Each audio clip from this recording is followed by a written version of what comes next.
Hey everyone, the World Center for the Birds of Prey south of Boise celebrating a little win this week. A tiny barn owl nestling was welcomed into the sanctuary. 3-week-old Salix will remain at the Birds of Prey as part of the Avian Ambassador team. Salix joining a team of 22 other non-releasable raptors. Now these birds actually help educate students and the public, engage with visitors on site, and fly in the incredibly popular annual fall flights program.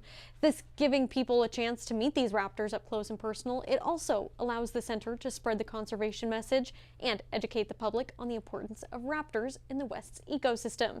Salix will be on display early in his life through about the 3rd week of May. Biologists want the young bird to be comfortable around people.